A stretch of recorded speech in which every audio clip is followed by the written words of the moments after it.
Hi there. In this video, I want to talk about a really important skill for wildlife photographers, and that is in recognising the potential for an image and then working it until you get the one that you want.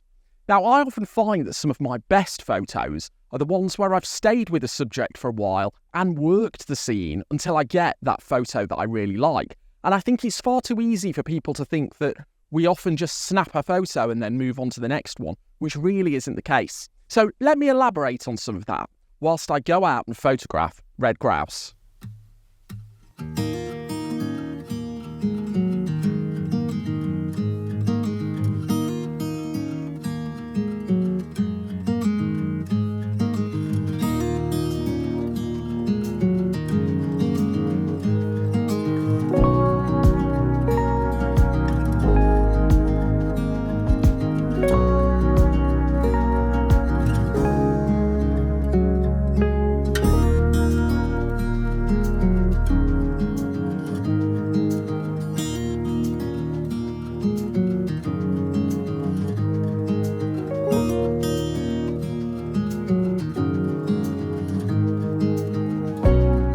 So the first step for me is pretty much always to observe.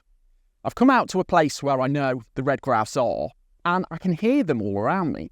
Doesn't necessarily mean that they're close though. But this is an important step because being down low like I am now, and just watching for things, they know I'm here, they can see me, they're not stupid, but they're assessing all the time dangers that they might face. And by me being down low and just observing, chances are they will come to me. Now, I spoke about this last year. I was on Giuseppe Gesser's podcast and he asked what my favourite approach to wildlife photography is. And I said, my favourite approach is not to approach them, it's to let them approach me. And this is very much the way that I go about things usually. So I'm just going to sit and observe for a bit. And when I hear them getting a bit closer, that's when I'll spring into action. Except it won't be springing into action. This is more tortoise and less hare. I will use my fieldcraft skills to approach them. So for now, I'm just going to sit with my binoculars, with my ears, and listen out for when they get close.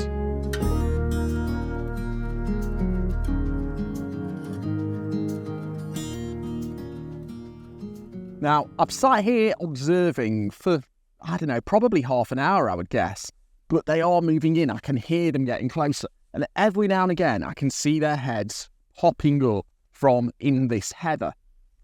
So I'm now going to move into action. And there's a few that I could move towards. But the important thing is to move when your subject isn't paying attention to you, just to get that first shot. And what you want to think about for this is really two things. It's the shape of their head and the position of their eyes within their head. So you want to move when they're not paying attention to you. Now, in this situation, it's a little bit easier because the birds are down in the heather. So they're not going to have direct visibility of me at all times. But if they pop up, I don't want to be standing up tall because that's going to probably say danger to them. So as I move, I'm going to try and keep down low.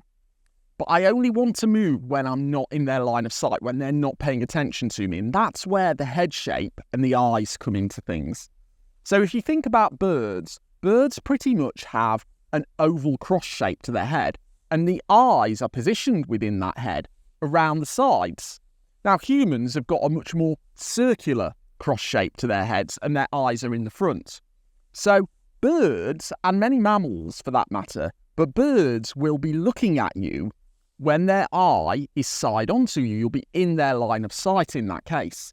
So you pretty much want to move either when they're down and you can't see them, so just in this header, or when they're facing away from you. That's when you make your move.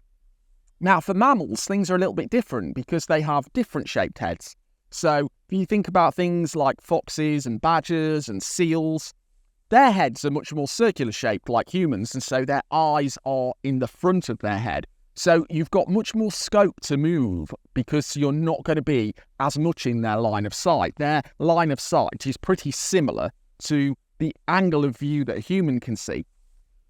If you think about some other mammals though, they also have eyes in the side of their heads. Things like deer and rabbits, they have a very ovular shaped head. And so their eyes are at the side and they will have a much wider angle of view in which they can see you coming. And then there are some subjects that are somewhere between the two. So I'm thinking of things like squirrels that are sort of ovular, but not as ovular as a deer, for example. And so they will have a line of sight somewhere between the two. So do be thinking about that as you approach your subject.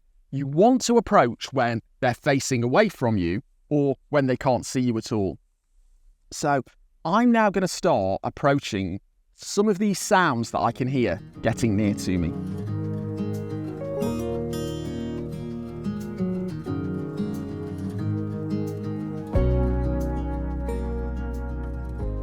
Okay, so I've got one over here in the distance, and it's far too far away. But what I am going to do is take that photo and then think about it. This is really important. People often talk about not chimping, and chimping is too often looking at your photos in playback, because the more that you look at your photos, the more likely it is you're going to miss opportunities to get photos. But it is important not to look at those photos too much, but you do want to be looking at them. And I've just taken a photo, it's just a test shot, and I can then look at that photo and think, is it worth it? So can I, if I use my fieldcraft skills, do something to get something out of this image? So if I approach the bird a little bit closer, keep low, crawl along the ground, will there be a background that's nice and not distracting from the bird? Is there a foreground that I can make something complementary to the bird? Hopefully even get a nice bit of foreground blur. And how easy will it be for me to get close to that bird, bearing in mind what its line of sight is and whether it can see me? And let me just adjust, because the light is very changeable today, so things are getting brighter and darker all the time, and the image is blowing out. So I'm now just going to wait out, because I'm directly in this bird's line of sight. So I'm going to wait for it to turn away from me and then start to get a bit closer, because I do think there's a good background there potentially. I do think that I can create something in the foreground, and it's just gone down into the heather. So I'm going to move and start getting closer.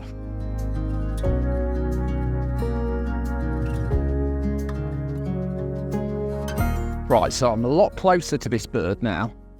And I'm just going to carry on getting some shots and thinking about it. So it's not great at the minute, because where I am, it's slightly hidden behind some heather. It's got some things in front of its face. But the bird is going to move. So I need to be aware of that. And this is a fairly good position, because I'm hidden behind a rock and it can't see me very well. So I just need to carry on thinking, can I work it? So that first question, was it worth it? Yes, and it still is. Can I now work it? So it might mean that I need to move around slightly, might mean that I need to even get a little bit closer. And where's the bird going to move? So can I work this scene and make the bird look good? And at the moment, I think I can. So I'm going to persevere with it. So I'm going to keep my voice down a little bit now, because I'm really quite close to the bird. I can hear it. It's still amongst that heather in front of me. And I'm just waiting for it to pop its head back up so that I can be sure where it is. And at that point, then I'm going to be using my photography skills to create the nicest foreground that I can. I might need to get a bit down lower to blur out more of the foreground leading up to it. I'm going to be thinking about the background. I'm going to be thinking about the bird's position within the photo. Is there anything in front of the bird's face? Which way is the bird facing? So that I might be able to get a nice angle of its head, might be able to get a nice pose, nice position. All of those things I'm thinking about, but I think I can achieve that from here.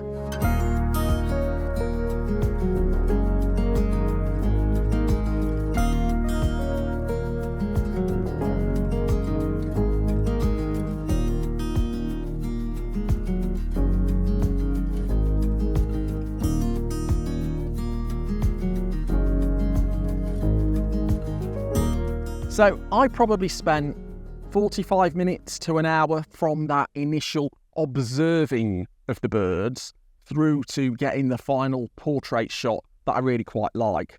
And there are still lots of other birds in this area that I can hear. And so I'm just going to hang around here and look for my next opportunity, but keep taking that same approach of, is there the potential image? Can I work the scene? And then how do I create the best combination of elements to get a nice photo?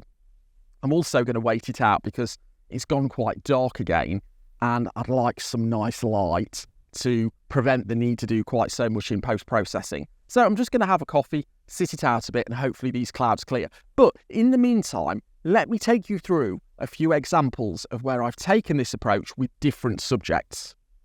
So here's a test shot, and I find these so important to do to think about the final image. I'd been at the beach hoping to photograph waders, but there were none to be seen, and I saw this black-headed gull on a boulder in the sea. So I snapped this as a test shot to think about whether I could see a potential for an image here. So here's what I was thinking. The subject, well, its head position is wrong, but I can sort that out with one of the next shots. After all, this is only a test shot. But the bird crosses the horizon. You see the horizon line behind the bird, and I want to try and avoid that.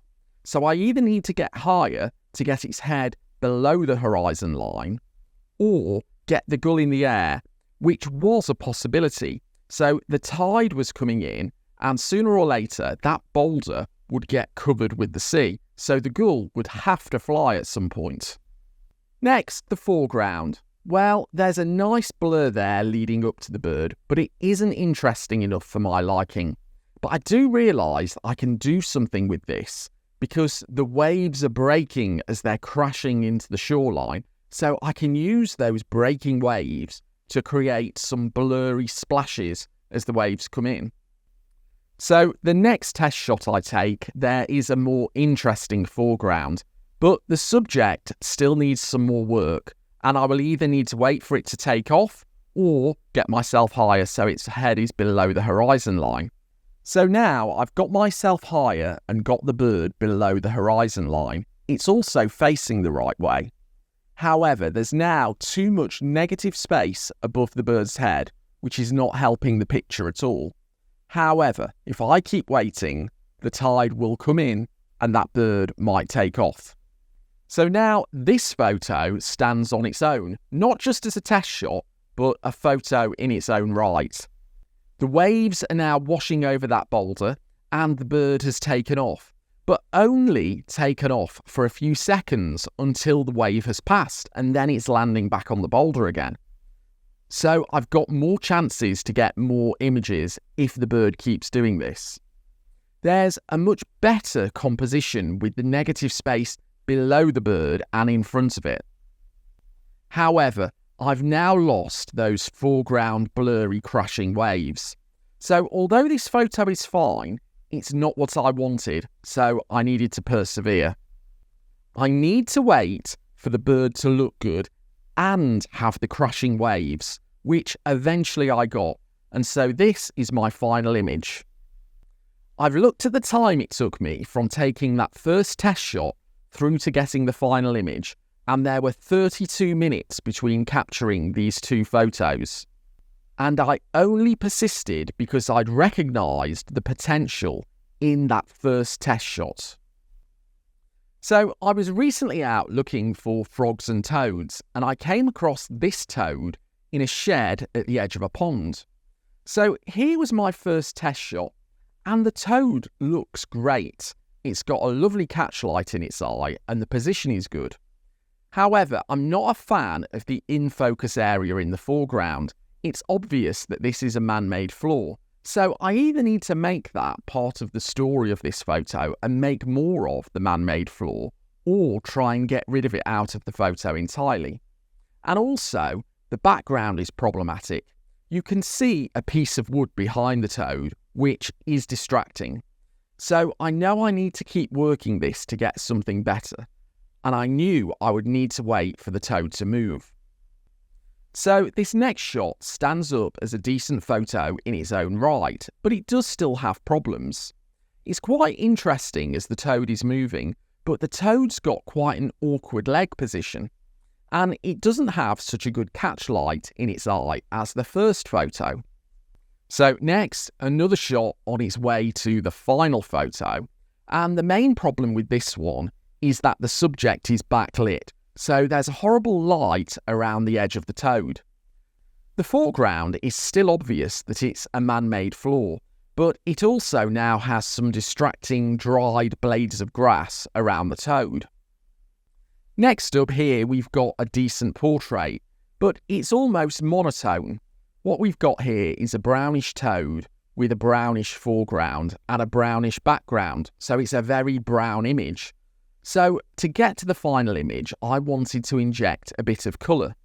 The subject does have a nice position and it has a nice catchlight in its eye, and it's much less obvious now that there is a man-made floor, as I've got really down low and got rid of most of it by being so low to the ground and cutting across it. For the final shot, I grabbed a couple of dock leaves and put them down on the ground between me and the toad, just to inject a little bit of colour into the photo, and I'm really happy with this as a final image. It's also really important to recognise when there is no final image, so that you don't keep working it and you end up getting nothing from it. You want to maximise the chances you have at creating images you like and not waste your time on ones that you don't. So I was recently at a local site with some visiting waxwings, and I really wanted to get a shot of some of them in flight. So I took a few test shots, but I realised from these test shots that there was no decent image to be had. And that's mainly because the birds were too near to the background, and it was a very messy background. Now, I couldn't get any closer to them because I was actually at the edge of the pond, so the only way of me getting any closer would have been to actually enter the pond that they were flying backwards and forwards to. So it wasn't worth persevering with this photo. It was time to move on and try something different. And remember, those test shots are always worth reviewing and thinking about. Can you get a decent image out of it? If you can't, move on.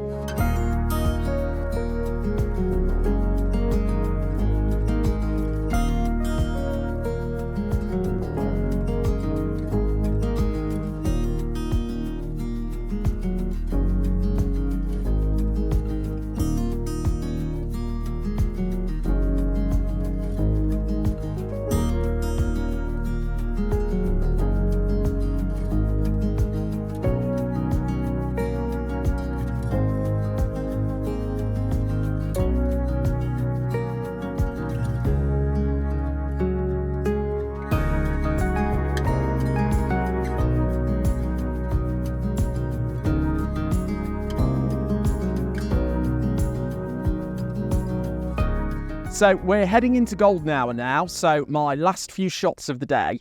And I'm interested to know first, are you more tortoise or hare? Do you find the slower, more methodical approach gets you better pictures, or do you prefer to take things as you find them? Really interested to know, and so I've put a poll on the community channel, so go and take a look at that and have a vote. Interested to see how things turn out. But let's get these last few shots and then we'll get back together.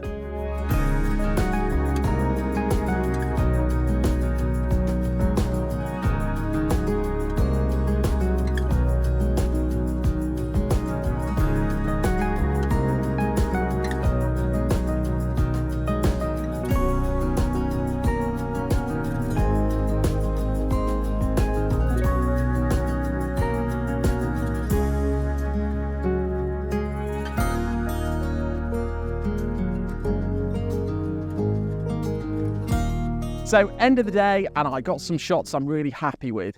Sometimes you don't have the flexibility to move around as I did today, and you still need to think about how to create the best photos. And so for that, you want to check out this video here. Thanks very much for watching, and I'll see you next time.